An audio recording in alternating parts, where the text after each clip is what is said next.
वैकुंठ म्हटलं वैकुंठ देवी माझ्यापाशी फक्त एवढीच गोष्ट नाहीये, मी तुमच्या चित्ताचं हरण केलंय ना, ती चित्त मी देणार नाही, ते माझ्या जवळच ठेवणार. याच्याकरिता सगळ्या गवळणी बोलायला लागल्या, अरे देवा तू किती परीक्षा घे म्हणे, आता आम्ही परत जाणार नाही. ठीक आहे गवळणीनो, मी तुमची परीक्षा करत होतो, ठीक आहे चला. आणि मग भगवंतानी सगळ्या गवळणीसह त्या वंशीवटापासून जे काही महाराज काही अंतरावरती तिथे जे आहे ती रासलीला प्रारंभ केली. ही रासलीला म्हणजे एक कृष्ण मध्यभागी उभे होते, वय वर्ष 9 आहे, त्याच्या बाजूला राधिका आहे आणि बाकी काही गवळणी असेनी गोल वलय केलं. आणि इथे शुकदेवजी वर्णन करतात, निशम्य गीतम तदनंग वर्धनम वर्जश्रिया कृष्ण गृहीत मानसा आजग्निरन्योपनक्षितोद्यमाः सयत्र कांतो जवलोल कुंडलाः. राधे राधे निशम्य गीतम तदनंग वर्धनम. गीत म्हणायला लागल्या, नृत्य करायचंय ना त्याला अगोदर गीत गावं लागतं ना, तसे या सगळ्या गवळणीत ना निशम्य गीतम तदनंग वर्धन लीला गाव का. संगीत हे मोक्षाचं साधन आहे. पंडित हरिदास हे तानसेनचे गुरु होते आणि ती वृंदावनातले जी बाकी बिहारी ही जी मूर्ती आहे ना, ती त्यांच्या भजनामुळे आणि त्यांच्या संगीताच्या साधनेमुळे प्रकट झालेली आहे. अकबर राजा सुद्धा, बादशाह सुद्धा ज्यांच्याकडे वेषांतर करून ऐकायला जायचा महाराज, असं ते संगीत होतं. भगवान कृष्ण आहेत ना, हे संगीत प्रिय आहेत. ते म्हणतात महाराज जीवनामध्ये संगीत असलं पाहिजे, गीत गायन असलं पाहिजे महाराज. भावे गावे गीत शुद्ध करुनी चित्त, तुझ भावा आहे देव तरी हा सुलभ उपाव. सगळ्या गवळणी गीत गायन करायला लागल्या. मध्य भागामध्ये एक कृष्ण, त्याच्या बाजूला एक गवळण होती, त्या गवळणीचं नाव होतं राधिका किंवा राधा. या ती पुढ माझे गेले हरपोनी, श्रीरंग वाचूनी अनुने, किती उशिकावाला मजा वेणो वेळा, मी तया गोवळा रतलिये याती कुळ माझे. जिने सगळे विसरले महाराज, ती ब्रजराणी राधिका फक्त सोबत होती मध्य भागामध्ये. बाकी सगळ्या गवळणीने गोल चंद्र किरण अंगावर पडत चमचम चमकत होते. वेगवेगळे आभूषण, वेगवेगळे वस्त्र परिधान केलेल्या दिव्य अतिदिव्य अशा त्या गवळणी आहेत. आणि जेव्हा नृत्य करायला लागल्या ना, सगळ्या गवळणीच्या मनामध्ये महाराज मान म्हणजे अहंकाराला बघा, ज्याच्या शक्तीने स्वसामर्थ्याने सगळं जगत त्या ठिकाणी हादरत हलत म्हणे, तो आज आमच्या इशाऱ्यावर नाचायला लागलाय. बघा म्हणे आमच्या एवढं भाग्यवान कोण आहे. गवळणीच्या मनामध्ये गर्व आला थोडासा. बघा आम्ही जसं करतो ना तसं करायला लागलाय म्हणे तो. भगवंताला वाटलं जिथे अहंकार आहे तिथे माझं थांबून काय उपयोग नाही. देवाने लगेच मानसिक भाव त्यांचा जाणला आणि एका गवळणीला घेऊन ते तिथून अंतर्धान पावले. ऐका, भागवतामध्ये राधिकेचं नाव नाहीये. अनया राधितो नूनम असा एक श्लोक आलेला आहे आणि एक द्वितीय स्कंदामध्ये राधा शब्द एक शब्द आलेला आहे. बाकी कुठेही राधा स्पष्ट रूपाने आलेले. म्हणजे का, त्याचं एवढंच कारण आहे, एकदा जर राधेचं नाव घेतलं ना तर शुकदेवांना 6 महिन्याची समाधी लागायची. त्या भाव अवस्थेमध्ये ते एक रूप होऊन जायचे. आता परीक्षित राजाचा उद्धार करायचे किती दिवसात? 7 दिवसात. भागवतामध्ये राधानं येण्याचं नाव एवढंच आहे महाराज, कारण आपण जर राधिकेचं त्या भक्त स्वरूपा प्रेम स्वरूपा राधेचं नाव घेतलं, ती गुरुतुल्य आपल्याला, आणि आपल्याला जर समाधी लागली तर या परीक्षेचा उद्धार कोण करायचा? त्या कारणामुळे भागवतामध्ये राधा हे नाव आलेलं नाही, सांकेतिक रूपामध्ये आलेलं आहे. अनया राधितो नूनम, जी आराधना करणारी एक गवळण आहे, त्या एका गवळणीला घेऊन हा रास बिहारी सरकार तिथून निघून गेले महाराज. मग मात्र सगळ्या गवळणी इतरत्र सर्वत्र भगवंताचा शोध घ्यायला लागल्या, पाहायला लागल्या, अंतर्धान पावलं. अरे जन्म जन्मांतरापासून ज्याची आपण वाट पाहिली होती, भेटी लागे जेव्हा लागलीस, एवढी आस लागली होती, तळमळ होती अंतःकरणामध्ये, पण आपल्या मनामध्ये अहंकार आला आणि त्याच्यामुळे देव आपल्यापासून दुरावला महाराज. सगळ्या गवळणी चर्चा का आता काय करायचं म्हणजे काही नाही म्हणजे शोधायला महाराज शोधायला लागल्या. ज्या अरण्यामध्ये त्या पाऊल खुणा गेलेल्या त्या अरण्यामध्ये तिथे एका ना तुलसी होते, तर तुलसीला महाराज सुगंध येत होता तिचा. हे गवळण म्हणायला लागले, हे तुलसी आमच्या देवाला तो खूप आवडते, त्याच्यामुळे तुला त्यांनी हृदयात ठिकाण दिलं. छातीवरती महाराज ते हार परिधान करतात तुलसीचा.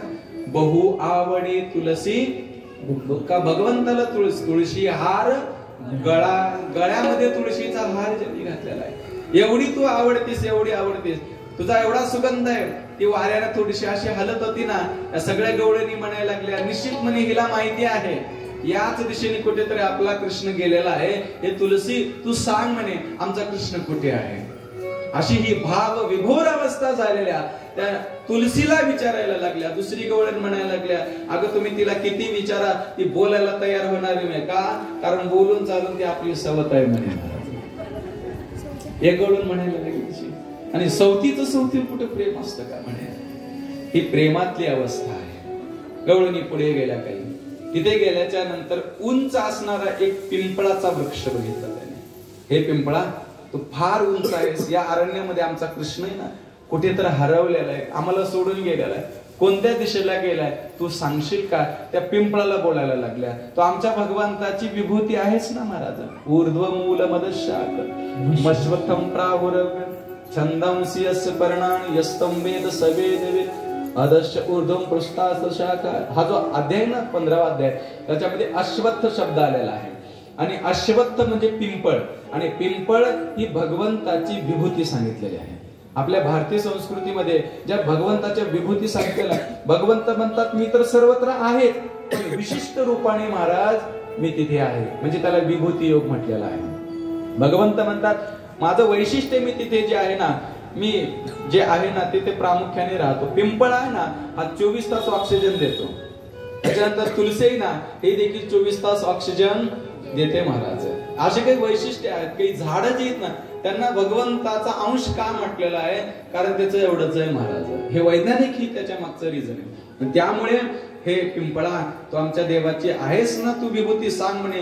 या अरण्यामध्ये या वृंदावनामध्ये आमचा कृष्ण कुठे तुला त्या ठिकाणी दिसला का. ते म्हणायला लागले, अगं हा काही पिंपळ बोलू शकेल का. पुढे वट वृक्षाला बाकी सगळ्याला बोलायला लागल्या. आणि मग मात्र गवळणीला वाटलं आता कृष्ण आपल्यावर कृपा करणार नाहीये, आता आपण हे शरीर ठेवायचं नाहीये. मग भगवंताला प्राप्त करण्याकरता त्याने 33 श्लोकातलं गोपी गीत गायलं महाराज. जयति ते धिकम जन्मना व्रज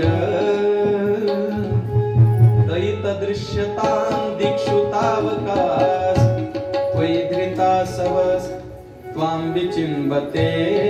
फार सुंदर ते गोपी गीत आहे. जयति हे गोपी गीत प्रारंभ होत असताना ज हे वर्णापासून तयार झालं. मी तुम्हाला सांगितलं भागवत देखील जन्मादस्य येतात.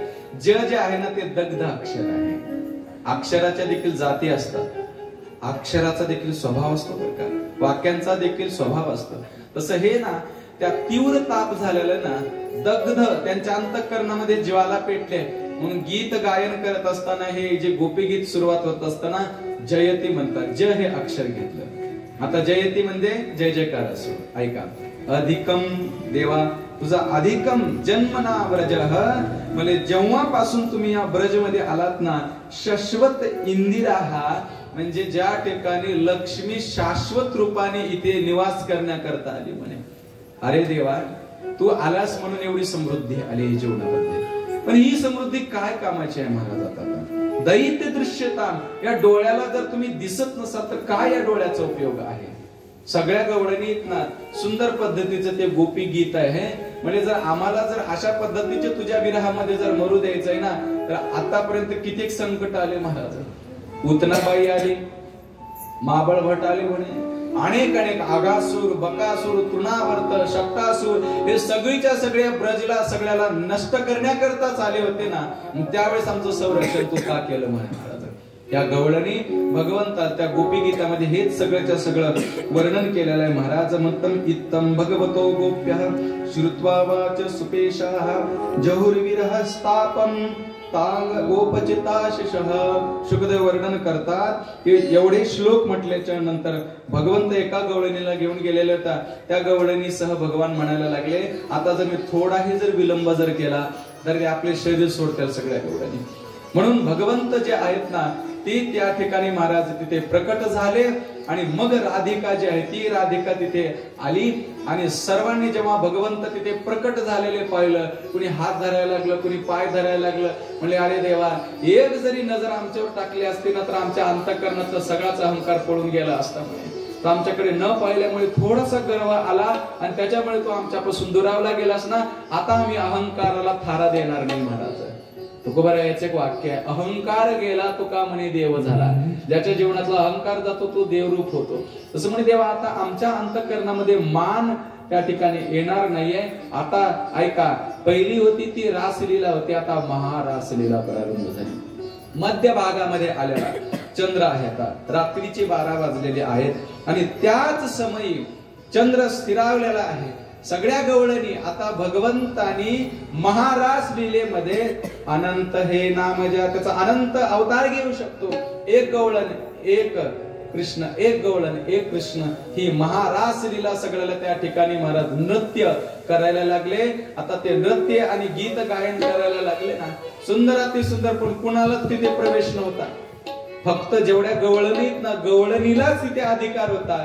अन्य देवता ब्रह्मदेव कोणीच नव्हतं. आमच्या भोले बाबाला त्या ठिकाणी राहावलंच नाही. भोले बाबा पळत पळत गेले. पार्वती पार्वती म्हणजे काय, तुझं सगळं मेकअपचं सामान दे म्हणे मला, आणि तुझी एक चांगली पैठणी दे म्हणे.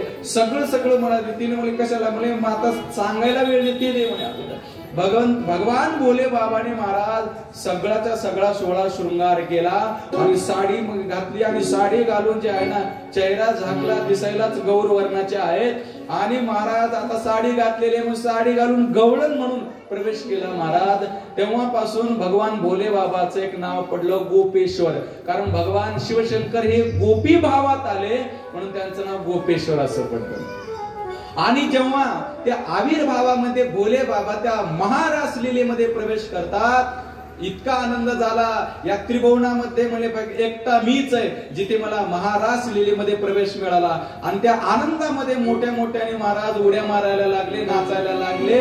सगळ्या गवळणीला भगवंताला वाटायला लागलं या गवळणीनं आपला चेहरा झाकला, चेहरा दाखवत नाहीये, पण हिचा ताल आणि सूर कशामुळे चुकत आहे महाराज.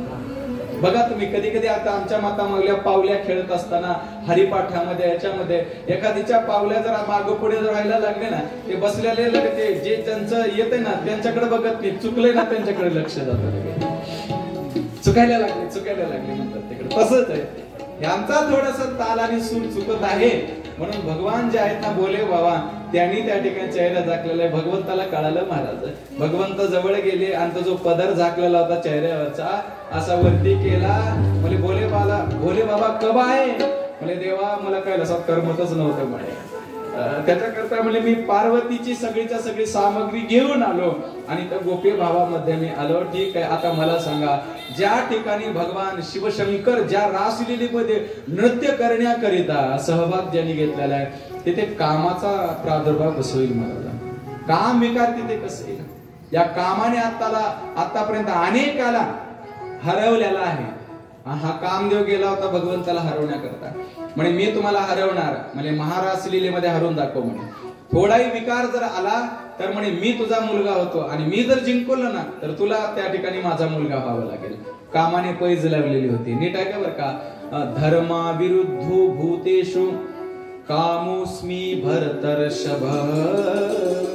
धर्माला विरुद्ध वाटणारा कामदेव तो जर धर्माने आणि न्यायाने असेल तर त्याला देव म्हटलेला आहे. काम देव, सृष्टी उत्पत्ती ज्याच्यामुळे होती त्याला देव म्हटलेला आहे. तो जर स्वैराचाराने असेल तर त्याला विकार म्हटलेला आहे महाराज. याच्याकरिता धर्मानुकूल असावा.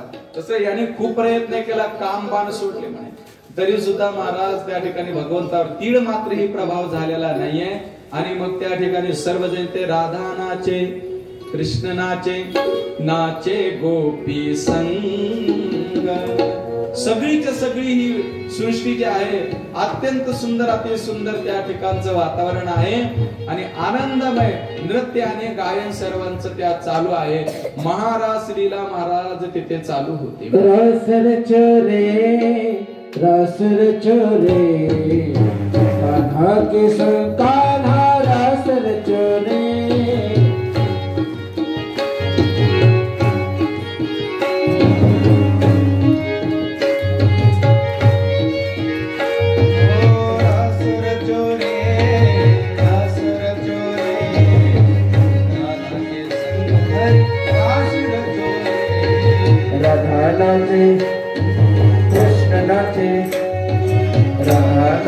कृष्ण नाचे नाचे गोपी संग के मन में रुतन गयो सकेरे पावन वृंदावन के मन में रुतन गयो सकेरे पावन वृंदावन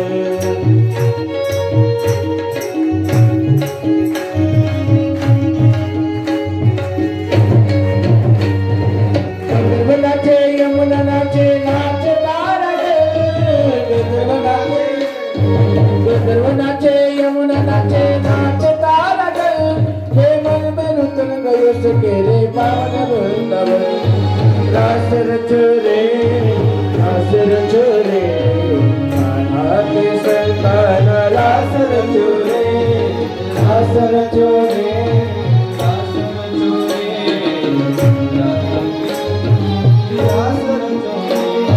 सूरज नाचे चंद्र नाचे नाचे तारा सूरज नाचे चंद्र नाचे नाचे तारा के मन में रुतन गयो सकेरे पावन वृंदावन. रासर चोरे कान्हा के संतान रासर चोरे रासर चोरे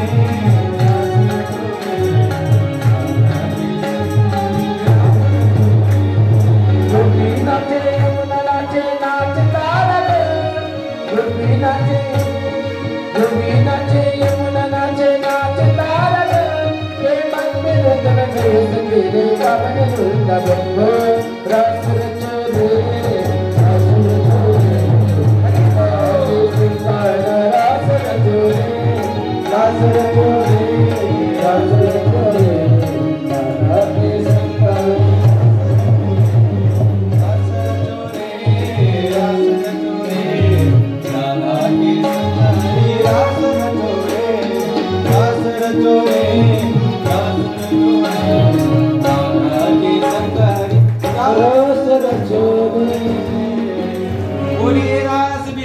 सरकार की दे.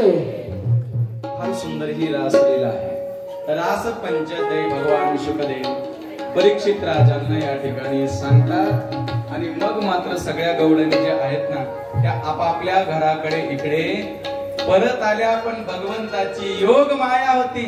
कोणाला देखील वाटलं नाही की या गवळणी दाराच्या घराच्या बाहेर कुठेतरी नृत्य करण्याकरता गेलेल्या होत्या.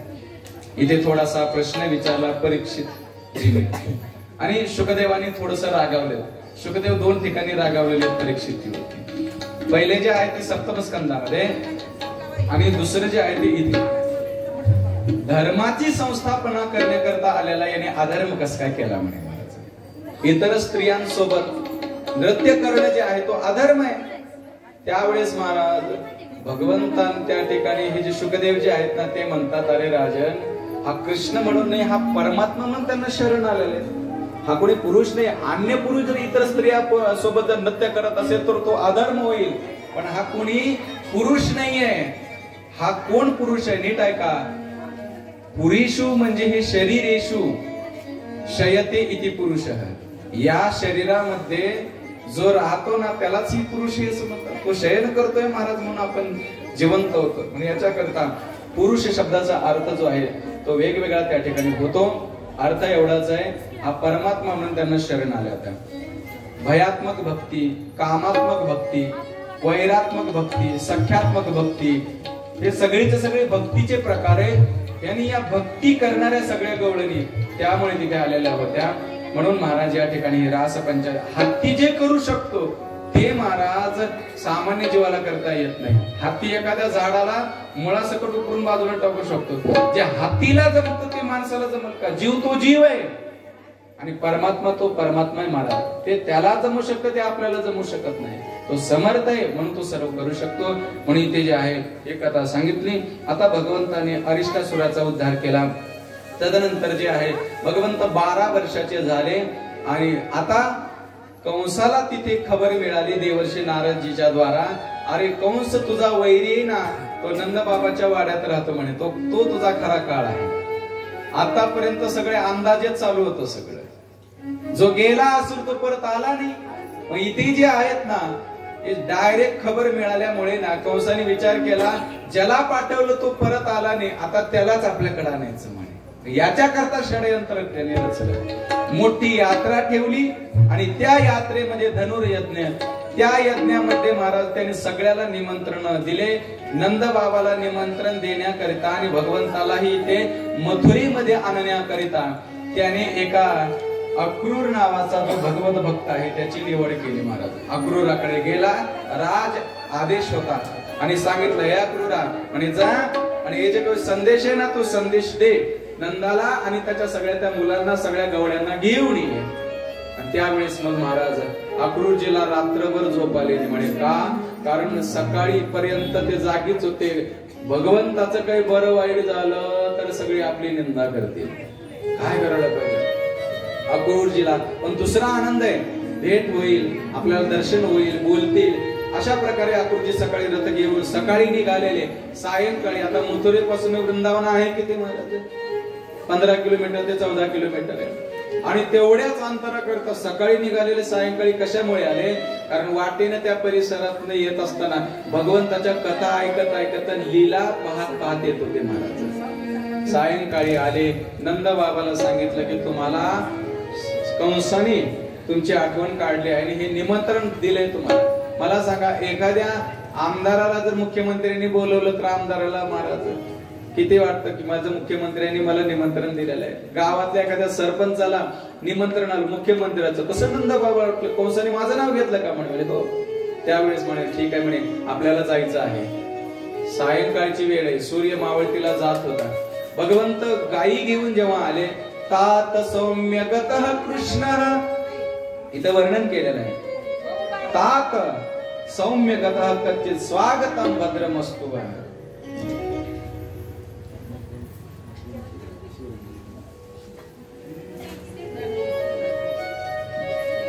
तात सौम्यगतः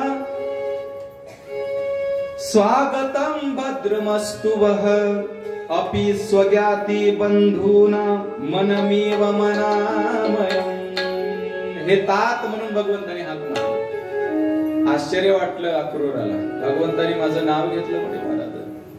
आणि मग भगवंताला सगळं सांगितलं, देवा तुम्हाला मारण्याचं षडयंत्र आहे म्हणे, तुम्ही काळजी करू नका म्हणे. काय सकाळी आपल्याला निघायचं, लवकर निघायचं आहे, सगळी तयारी करायची. आता ही वार्ता गवळणीला कळाली. सगळ्या दवंडी देणाऱ्याने सांगितले, आता कृष्ण जाणार आहेत पण परत येणार नाही. सगळ्या गवळणी येतात आणि अक्रूराला असं गोल वलय करून बसतात. हे अक्रूरा, तू न्यायण्याकरता आलायस ना, तो काही सामान्य नाहीये. ज्याचे आम्ही जन्म जन्मांतर, ज्याचे आम्ही साधना केल्या, नाना प्रकारचे याग केले, तप केलं आणि ज्याच्या प्राप्ती करता डोळी जे आहेत ना त्याला पाहिल्याशिवाय शांत होतच नाही. एवढं प्रेम आहे आमचं कृष्णावरती. तू कृष्ण नाहीये, आमचा प्राण घेऊन जात आहेस, अशा गवळणी म्हणायला लागल्या. हे प्रेमातली अवस्था आहे महाराज. शुकदेव वर्णन करतात त्या ठिकाणी. शुकदेवजी म्हणतात, भगवान शुकदेव, अहो विधास्तवन क्वचित दया संयोज मैत्र्या प्रणयन देहिनः. इथे जे आहे ना फार सुंदर वर्णन, पण वेळेचा अभाव आपल्याकडे. त्या विधात्याला त्या ठिकाणी महाराज बोलायला लागले, हे ब्रह्मदेवा, भावल्या भावल्यांचा जसा खेळ असतो तसं मला 12 वर्षापर्यंत आमचा संग झाला. 12 वर्ष आम्ही या नेत्राने भगवंताला पाहिलं आणि आता या नेत्राला तो पाहायला मिळणार नाही. एक गवळण म्हणायला लागली, याचं नाव तरी अक्रूर कोण ठेवलंय? खरं तर हा क्रूर आहे म्हणे. मला क्रूरस्तमक क्रूर असं वर्णन केलेलं आहे. हा अक्रूर नाहीये. अक्रूर म्हणजे ज्याला राग येत नाही, ज्याला क्रोध येत नाहीये, त्याला अक्रूर असं म्हणतात. नाही समाज म्हणे याचं नाव अक्रूर नाहीये, हा तर खरा क्रूर आहे. अशा गवळणी त्याला बोलायला लागले. अक्रूराचं काय महाराज, अक्रूर ऐकायला लागले. एवढं प्रेम, रात्रीपासून पहाटेपर्यंत सकाळपर्यंत तीच चर्चा. सकाळी मात्र भगवंत तिथून निघाले. महाराज नको नेऊ भगवान अक्रूरा, नको नेऊ भगवान.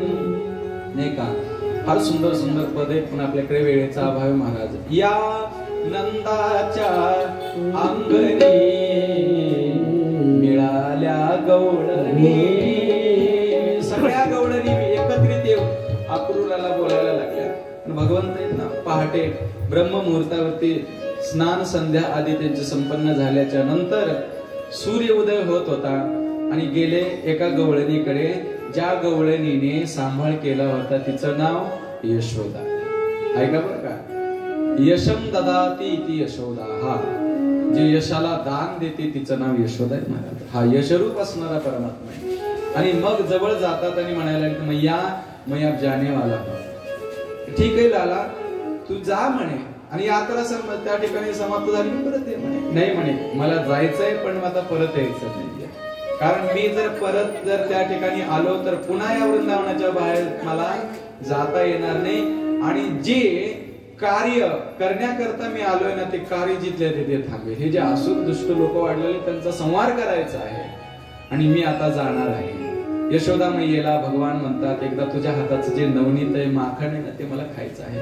आणि ते मिश्री आधी त्या ठिकाणी महाराज मिश्र त्याच्यामध्ये करतात लोण्यामध्ये, आणि यशोदा मैया एका वाटीमध्ये जे आहे ते घेते आणि रडायला लागले. महाराज आतापर्यंत तळहाताच्या फोडाप्रमाणे सांभाळायला लागला, म्हणजे त्या ठिकाणी आता या दृष्टीला दिसणार नाही. आता दृष्टी पुढे ऐसाची तू राही, जो मी तुझ पाहे पांडुरंगा.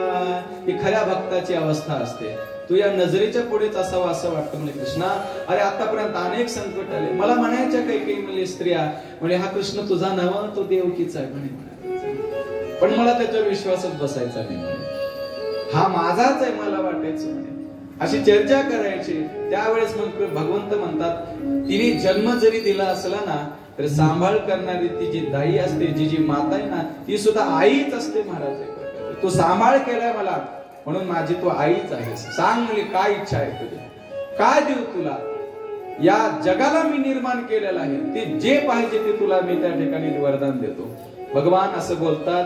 ते म्हणते, या मला काय पाहिजे मला आता या संसारातलं, मला फक्त एकच अपेक्षा आहे. म्हणजे कृष्णा, ज्या ज्या वेळेस मी तुझं ध्यान करेल ना, त्यावेळेस मला प्रत्यक्ष तू दिसावा या डोळ्याला, प्रत्यक्ष तुला पाहावं मी, एवढंच आहे. बाकी कोणतं वरदान नको असं म्हणते. आणि मग महाराज भगवान जेव्हा तो आशीर्वाद देतात आणि बाहेर जेव्हा आले, काही गवळणी त्या घोड्याच्या टापाखाली, काही त्या रथाच्या चाकाखाली, काही पुढे लोळत होत्या. महाराज भगवान जातात, रथावरती उभा राहतात आणि मग अक्रूजी येत तिथे ना, पण इच्छा होती भगवंताची जाण्याची. भगवंताचा चेहरा पाहिला, भगवंतानी खाली मान घातलेली होती, कारण महाराज भगवंताची हिंमत नव्हती सगळ्या गवळणीला आता त्या ठिकाणी बोलावं. आता ज्याच्यावर खरं प्रेम असतं का, त्या प्रेमी माणसाला असं वाटतं, काय वेदना काय दुःख व्हायचे ते मला होऊ द्या, पण त्याला न झाल्या पाहिजे. एखादं लहान मुलं ऍडमिट होऊ द्या, त्या माऊलीला वाटतं महाराज काय बरं वाईट व्हायचे ते माझं होऊ द्या, पण माझ्या लेकराला काही नाही. हे खरं प्रेम असतं. तसं या ठिकाणी म्हणले त्याला जायचं, त्याची इच्छा तर जाऊ द्या, आपण याच्या विरहामध्ये या ठिकाणी राहू, त्याला जाऊया. आणि मग भगवंताला त्या ठिकाणी पाठवतात. भगवंत त्या रथाकडे मध्ये बसलात. मथुरेमध्ये त्या ठिकाणी मथुरेच्या त्याच्यामध्ये जेव्हा महाराज प्रवेश केला, वेशीतनं सगळीकडे त्या ठिकाणी भगवंत जात असताना आनंद लिहिलाय. आता सगळ्या मथुरेच्या लोकांना वाटलं, अरे बघा, ज्याने लहान अवस्थेत असताना त्या ठिकाणी महाराज पूतना राक्षसीला महाराज तो आलेला आहे, भगवंताला पाहण्याकरता गर्दी झाली. भगवंत मग महाराज त्या रस्त्याने जात असताना राजसस कुमार मदनाचा पुतळा, असं ते सौंदर्य होतं. त्या मथुरेतल्या स्त्रिया त्या मोहित होत्या महाराज ते सौंदर्य पाहून. महाराज किती नटकट आहे म्हणे, किती सुंदर आहे, कुरळे कुरळे केश होते भगवंताचे, म्हणून त्याचं नाव ऋषिकेश असं पडलेलं आहे. आणि तो परमात्मा जो आहे रस्त्याने आपल्या सवंगड्या मित्रासह जात असताना ते म्हणले, भगवंता म्हणजे आपल्याला अंगावर कपडे चांगले नाहीत म्हणे, बघ म्हणे ते सगळेच्या सगळे चांगले इम्पोर्टेड आहेत सगळ्याच्याकडे वस्तू, म्हणजे आपल्याकडे काहीच नाही, आपण ग्वाल सामान्य. हा म्हणे तिथून एक रजक जात होता, त्याला हाक मारली आणि त्याला सांगितलं म्हणजे ते राजवस्त्र तर ते आम्हाला द्या म्हणजे. ते म्हणे अरे गावढळ म्हणे तुम्ही असे कधी पाहिलेत काही स्वप्नात तरी कपडे? ते म्हणे राम अवतारात ऐकून घेतलं होतं बाबा, तो पुनर्जन्म घेतलाय, आता ऐकणार नाही म्हणे. आणि जे त्याचा उद्धार केला ते कपडे जे आहेत ते घातले महाराज. पण कोणी 13 वर्षाचा, कोणी 10 वर्षाचा, कोणी 12 वर्षाचं, कोणी 15 वर्षाचे, सगळीचे सगळी महाराज तिथून जात असताना त्या रस्त्यानंच कपडे लोळायला लागले ना, एवढे मोठे झाले. आता काय करायचं, ते व्यवस्थित अंगात उतरले पाहिजेत. मग जो कपड्याचा मोठा व्यापारी होता, अनेक शिवणारे त्याच्याकडे त्या ठिकाणी महाराज सेवक होते. भगवंताच्या अंगावरती असे सुंदर कपडे त्याने शिवले आणि भगवंत जेव्हा परिधान करतात एवढे सुंदर दिसायला लागले. मला आता कपडे झाले. आता त्याला आशीर्वाद दिला, मला कपड्याचा व्यापारी कलियुगामध्ये अजिबात गरीब राहणार नाही. किती रुपयाचा कपडा असेल काही नाही सांगता येत नाही, पण कपड्याचा उद्योगपती असू द्या, कपड्याचं दुकान असू द्या, म्हणे दारिद्र्य येणारच नाही तुझ्याकडे. फक्त नीतीने आणि नैतिकतेने जगला असतं तुझ्या जीवनामध्ये कधीच दुःख येणार नाहीये. भगवंताने आशीर्वाद दिला आणि पुढे गेले. एक माळी दादा होते, त्यांच्याकडनं सुंदर हार घातले, त्यांनाही आशीर्वाद दिला. पुढे गेले, तिथे गेल्याच्या नंतर एक कुब्जा होती, तिचा उद्धार केला. तिथे गेल्याच्या नंतर पुढे गेले, धनुष्याला भंग केलं, धनुष्य तुटला आणि मग मात्र कंस भयभीत झाला. कंसाला वाटलं माझा काळ आला. महावत होता महाराज आणि त्या ठिकाणी हत्ती 10,000 हत्तीचं बळ असलेलं हत्ती होता. भगवंतांनी त्यालाही त्या ठिकाणी उद्धार करून पुढे गेले. मोठे पैलवान, मोठे त्या ठिकाणी महाराज आहेत ना, जसे बॉडीगार्ड असतात तसे महाराज कंसाने उभेच केले होते, 10-12 जण तिथे. भगवंताला बघितलं आणि भगवंताच्या अंगावर पडत आले. भगवंत म्हणले अरे कुस्ती खेळत असताना, युद्ध करत असताना वय बघितलं जातं, ताकद बघितली जाते, तुम्ही किती मोठे आणि एवढा लहान. ते म्हणते आम्हाला माहिती आहे म्हणे, आता 10,000 हत्तीचं बळ एका हत्तीत होतं, त्याला मारून आलास म्हणे तू, आणि तुझ्यासोबत म्हणे भगवंत त्याच्यासोबत युद्ध करायला लागले. आणि मग त्या सिंहासनावर जातात. कंसाला धरलं महाराज, ओढत खाली आणलं. माझा काळ आता मला कोणी वाचवणार नाहीये, मी आता मरणार. म्हणून कंस जो आहे त्याचे डोळे पांढरे व्हायला लागले, श्वास गेला, त्रास व्हायला लागला. भगवंताने उंच उडी मारली, छातीवरती असा प्रहार केला, तत्क्षणी त्याचे जे प्राण पखेरु जो आहेत ना त्या शरीरातून निघून भगवंतामध्ये सामील झाले. महाराज गोपाल कृष्ण भगवान की जय. भगवंताने कंसाचा उद्धार केला आणि मग भगवंत जे आहेत ते आता त्या मथुरेच्या कारागृहामध्ये 12 वर्षापर्यंत बंदिस्त असणारे देवकी आणि वसुदेव यांना मुक्त करतात महाराज. आणि इथे थोडस फार सुंदर वर्णन आहे. आता हे सगळीच्या सगळी यात्रा संपन्न झाली. गवळी जे आहे ते परत गेले आणि मग तिथे उग्रसेन राजगादीवरती बसतात. भगवंत जे आहे ते सांदीपनी ऋषींच्या आश्रमामध्ये उज्जैन या ठिकाणी आले. 14 विद्या 64 कला ज्या आहेत त्या, कारण गुरु विना अनुभव कैसा. भगवान म्हणतात मी अवतारिक जरी असलो, वेद माझ्यातून प्रकट जरी झालेले असले तर मला गुरुकडेच ज्ञान घेण्याकरता जावं लागतं. म्हणून रामजी वशिष्ठजीकडे जातात आणि इथे भगवान जे आहेत ते सांदीपनी ऋषींच्या आश्रमामध्ये आले. महाराज गुरुदक्षिणा म्हणून मृत गुरुपुत्र त्यांना दिला. परत तिकडे मथुरेमध्ये आले, राहायला लागले मथुरेत. एका दिवशी महाराज जेवत असताना जेव्हा लोणी बघितलं तेव्हा गवळणीची आठवण आली. उद्धवाला सांगितलं म्हणे जा आणि त्या वृंदावनामध्ये प्रेम काय असतं बघ म्हणे. महाराज उद्धवाला वृंदावनामध्ये इकडे पाठवतात आणि जो ज्ञान सांगण्याकरता आला होता ना, इथे भ्रमर गीता आहे महाराज. मधुपकितव बंधो मा स्पृशांग्रीं सपत्न्या उच्च विलुलित माला. हे म्हणले मधुप असाच एक भुंगा राहत होता म्हणे इथं. काळा भुंगा आला होता राधिकेच्या पायाजवळ आणि त्या भुंग्याला बोलायला लागली ती राधिका आणि सगळ्या गवळणी होत्या. महाराज उद्धव तिथे बसलेले होते, ब्रह्मज्ञान सांगण्याकरता आले होते. 6 महिने भगवंताचे चर्चन, भगवंताचं ज्ञान होतं. मग मात्र उद्धवाचा अहंकार गेला आणि जेव्हा परत आले तेव्हा भगवंताच्या शरीरामध्ये महाराज भगवंताने सगळ्या गवळणी दाखवल्या. या प्रेम स्वरूपा गवळणी आहेत म्हणे, त्या माझ्या जवळ आहेत म्हणे. उद्धवा ज्ञान शुष्क वाटतं पण ज्ञानासह प्रेम असेल तर जीवनाला परिपूर्णता आहे. प्रेम काय असतं म्हणून उद्धवाला पाठवलं होतं तिकडे. भ्रमरगीता फार सुंदर पण वेळेचा अभाव आहे. भगवंत जे आहेत ना 28 नीट आहे का 28 वेळा जरासंधाने आक्रमण केलं मथुरेवरती, परत पाठवलं. सरते शेवटी महाराज मग भगवंत आहेत ना तिने म्हणतात आता इथं राहायचं नाही आहे, मग एक काल यवड नावाचा असुर त्यांच्या पाठीमागे लागला. मुचुकुंद एका गुफेमध्ये झोपलेले होते. त्यांच्या द्वारा मला त्या काल यवनाचा उद्धार केला.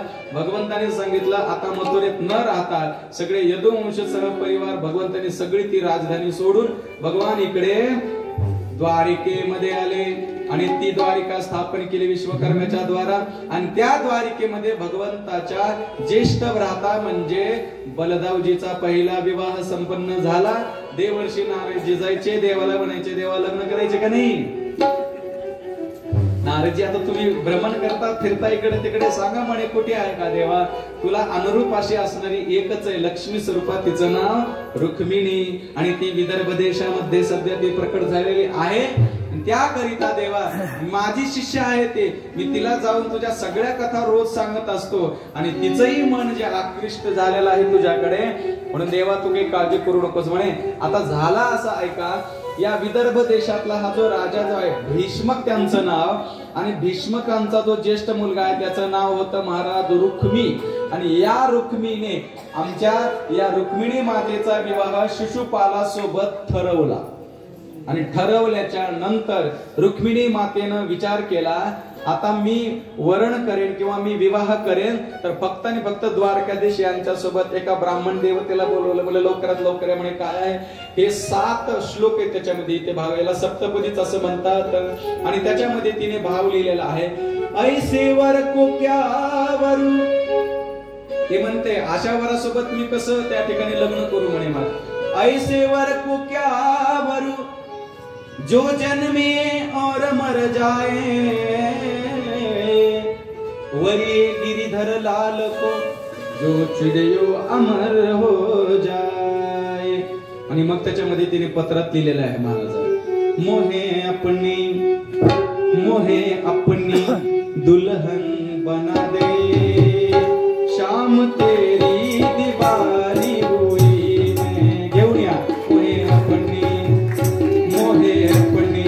दुल्हन बना दे शाम तेरी दीवानी हुई मैं. मोहे अपनी दुल्हन बना दे शाम तेरी दीवानी हुई मैं.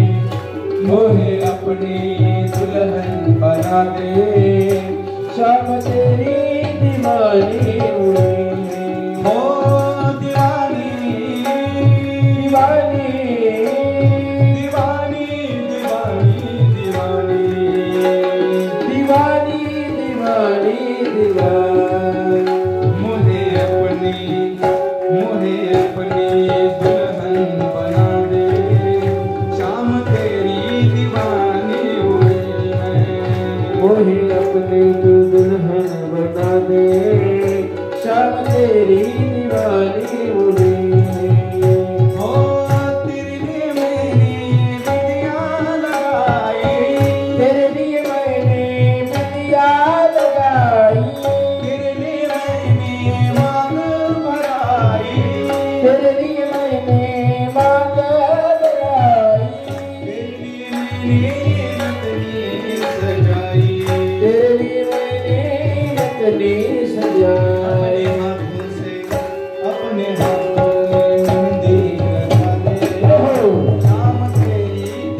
शाम तेरी दीवानी हुए अपने को दुल्हन बना ले शाम तेरी दीवानी हुई अपनी दुल्हन बना ले शाम तेरी दीवानी। सर्वांनी एकदा टाळी वाजवायची आहे। सुंदर पद्धतीची ज्या माता मौलांनी ही सुंदर झाकी या ठिकाणी बनवलेली आहे। हॅलो झाकी करिता सुंदर पद्धतीने या ठिकाणी आपण तयारी केली। 6 वाजलेले आहेत, जास्त काही वेळ अधिक घेणार नाहीये। मग सर्वांनी या ठिकाणी आता लग्नाला आला, सगळ्याला अक्षता मिळाल्या का? सगळ्यांनी लग्न लावायचं ना आपल्या घरी जेवायला जायचं।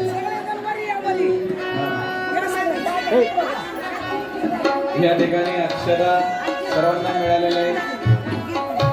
नवरीच्या मामात काय आहेत पुढे असे जरा नवरदेवाचे मामा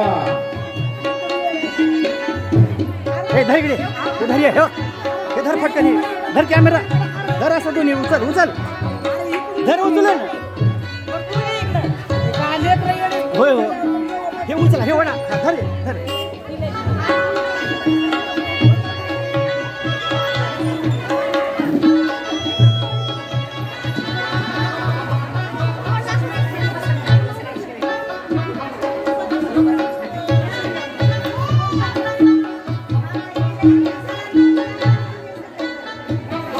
करायची का सुरुवात? हॅलो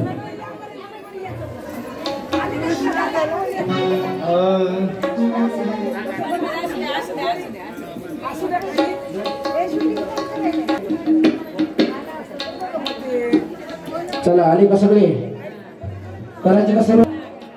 मलाच अक्षता नाही येत. इकडे टेच करता बघा नवरा नवरी करता का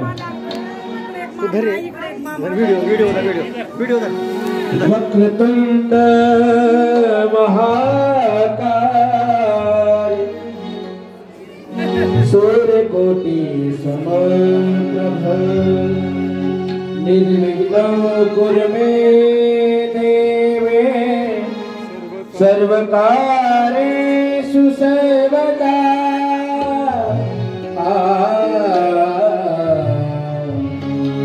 शुभमंगल सावधान सावधान शुभमंगल सावधान शुभमंगल सावधान सावधान शुभमंगल सावधान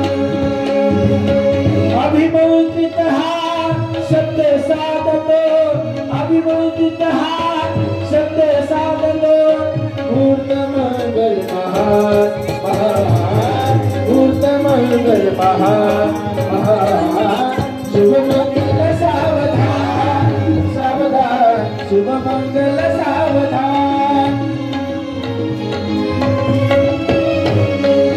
वेदात्री हे पुत्र गणेश तुम्हाज्ञा अशा आम तुला मागणे हे परमेशा तुला मागणे हे परमेशा सौभाग्याचे दान दान शुभमंगल सावधान सावधान शुभमंगल सावधान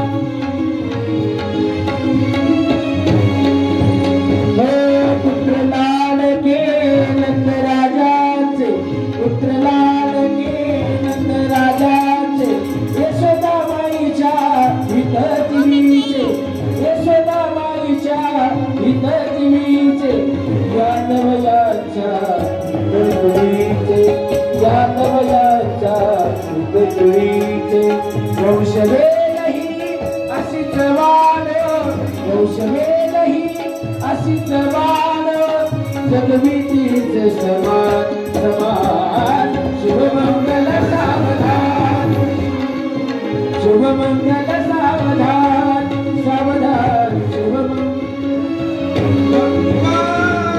सिंधू सरस्वती यमुना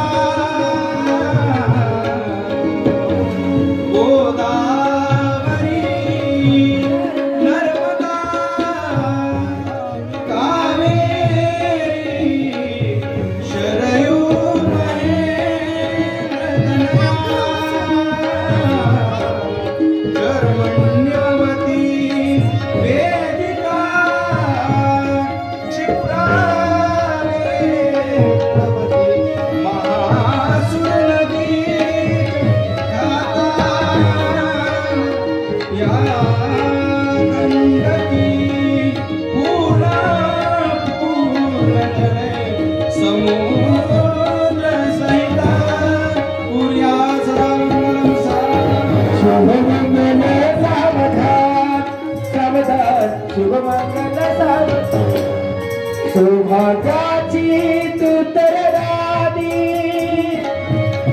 राजश्री भाग्यवती श्री कृष्ण रामाले मंडपी तुझ करण्यास भाग्यवती लाडकी लेक तू विश्वराजाची लाडकी लेक तू विश्वराजाची जातेस सोडून तू आज मायेच्या प्रेमास मायेच्या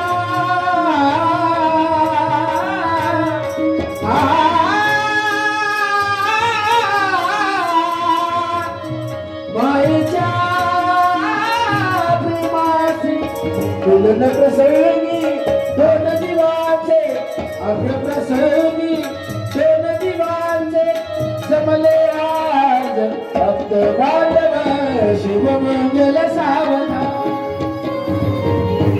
आता सावधान घटिका संपूर्ण आणि भावे सद्गुरु शिवजा गणबळा कोणी नका हो करू चिंतावे कुलदैवताशी हृदय एकाग्र चित्ती आशा वेदीच्या कलशाशी सावधासा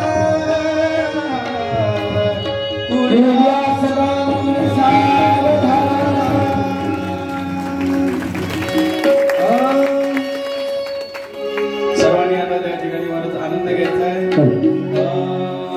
अशी रुक्मिणी नवरी झाली ग रुक्मिणी नवरी झाली ग विठुरायाची नवरी झाली ग रुक्मिणी नवरी झाली ग अशी रुक्मिणी नवरी झाली ग विठुरायाची नवरी झाली ग विठुरायाची नवरी झाली ग रुक्मिणी नवरी झाली ग रुक्मिणी नवरी झाली ग विठुरायाची नवरी झाली ग रायाची नवरी झाली ग अशी रुक्मिणी नवरी झाली ग अशी रुक्मिणी नवरी झाली ग विठुरायाची नवरी झाली ग विठुरायाची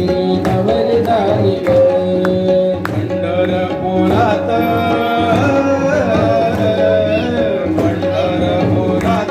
काय वाजत गाजत काय वाजत गाजत सोन्याचं भाषण लगीन देवाचं लागत सोन्याचं भाषण लगीन देवाचं लागत पंढरपुरात या पत्रीत मोरात या लातूर जिल्ह्यात काय वाजत गाजत सोन्याचं भाषण लगीन देवाचं लागत सोन्याचं भाषण लगीन देवाचं लागत राजा भीमकाच्या होते चौधरी कन्या राखली रुक्मिणी दिली मंडळीच्या वाहो राजा भीमकाच्या होते चौधरी कन्या राखली रुक्मिणी दिली मंडळीच्या वाल्या दिली मंडळीच्या वाल्या पायरुळाला किती हर्षात वाजत किती हर्षात सोन्याचं भाषण लगीन देवाचं लागत सोन्याचं भाषण लगीन देवाचं लागत याला दूर जात काय वाजत गाजत काय वाजत गाजत सोन्याचं भाषण लगीन देवाचं लागत सोन्याचं भाषण लगीन देवाचं लागत राजा भीमकाची होती रुक्मिणी रूपवारा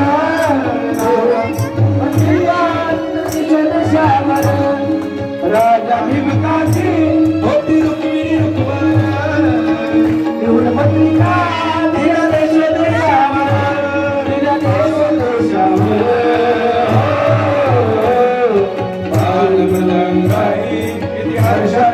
लागत तिने हर्षाने वागत सोन्यात वाशिंग लगीन देवाच लागत सोन्यात वाशिंग लगीन देवाच लागत या पंढरपुरात काय वाजत गाजत काय वाजत गाजत सोन्यात वाशिंग लगीन देवाच लागत सोन्यात वाशिंग लगीन देवाच लागत सोन्यात वाशिंग लगीन देवाच लागत बोलिए रुक्मिणी रमण लाल की जय बोलिए द्वारिकाधीश भगवान की जय सर्वजण त्या द्वारकेमध्ये जशी उत्साही झाली त्या पद्धतीने आज या ठिकाणी उत्साह आहे आपल्या या मंत्री नगरामध्ये आपण सुंदर पद्धतीने भगवंताचा विवाह संपन्न केला ज्याला ज्याला आहेर करायचा आहे त्याने आरती झाल्याच्या नंतर आहेर करू शकता सर्वांनी हा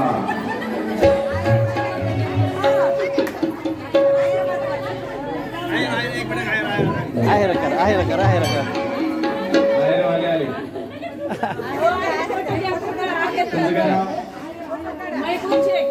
बघा पहिला आहेर मैपूर शेख यांचा आलेला आहे गाडी वाजवायला आपली जी काही शिकवण आहे आपला जो काही त्या ठिकाणी संप्रदाय आहे त्याच्यामध्ये महाराज या ठिकाणी उत्साहित होण्याने सुंदर पद्धतीने या ठिकाणी आहेर केलेला आहे आणि या आपल्या या सत्कर्मामध्ये त्यांनी आपले जे काही पूर्णाहुती आहे त्या ठिकाणी संपन्न केलेली आहे ज्यांना ज्यांना आहेर करायचे त्यांनी आरती झाल्याच्या नंतर त्या ठिकाणी तुम्ही आहेर करू शकता आरती करता सर्वांनी ज्यांना उठता येतं त्यांनी उभं राहा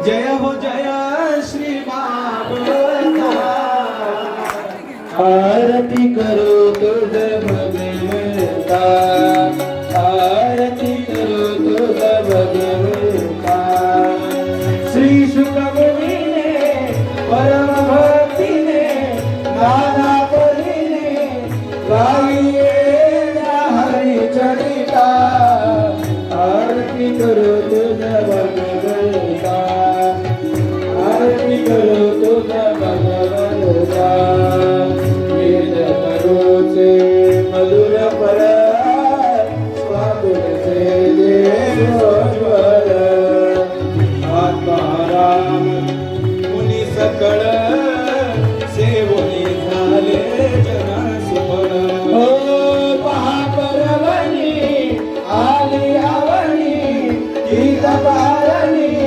भवचल चरणी विपतिता आरती करो तुझ भगवंता आरती करो तुझ भगवंता दासाची वाणी सात हरी गुण गावोनी शास्त्र पुराणी मुकुटवाणी परम प्रेमागत ओ सात सेविता भाविक भक्ता उदार दाता पुष्पवराने हाता आरती करो तुझ भगवंता आरती करो तुझ भगवंता गमते गनुमान सजीता स्वागत गोपाने योक्त निर्मल भक्ति हरि भरिता हरि हरि सचिता ओ लोक सुगवने संत हित गुणे निर्मली रमणे मान हर परे सविता आरती करो तुझ भगवंता आरती करो तुझ भगवंता अपार महिमा दाता वन विरामो राजा रामची कीर्तन गालाता विरा हरिवर संताना ओ जनमोदाता स्वयं प्रवेशा द्वादश कविता रे विराम गीता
पांडुरंगा रघुमाई वल्लभा नाईच्या वल्लभा जय देव जय देव तुळशी माळा गळा देव संगे काचे पीतांबर कंकुल लागे देव सुरवराजी पेटी करुणा हनुमंत जय देव जय पांडुरंगाई वल्लभा नाईच्या वल्लभा बाई जलगा जय देव आषाढी कार्तिकी लोकजनेते सातवा गाणे दर्शनी रामात्मा देवाचे नाम देव भावे वाळती जय देव जय पांडुरंगा रघुमाई वल्लभा नाईच्या वल्लभा बाई जलगा जय देव जय कालिक लोडान मडवंदीन कर्ण डोळ्यान बाई रुपते देवळा गंगा अनंत होया भावे वाळे परिणाम ममेव माता पिता तमेव बंधु जगातो तमेव विद्या विष्णु तमेव सर्वं मम देव देव कायेन वाचा मनसेन्द्रिय बुद्ध्यात्मना करोमि यत्र सकलं परस्मै नारायणाय सर्वं ततं तेजो राम नारायण तत्त्वज्ञानो देवादेवं माधवं पतितावल्लभं ज्ञानवीराय रामदेवे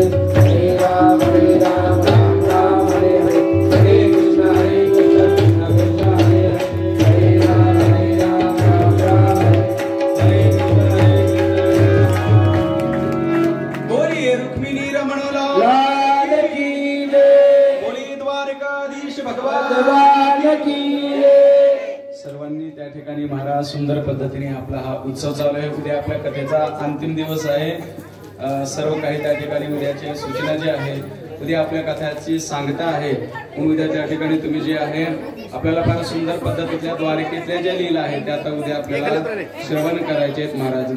आता सर्वांनी एकदा मोठ्या प्रेमाने राधे राधे असाच उत्साह असाच तुमच्या या मंत्री नगरमध्ये चालत असलेला आपला हा सुंदर उत्सव आहे. सगळ्यांनी सहभागी व्हायचं.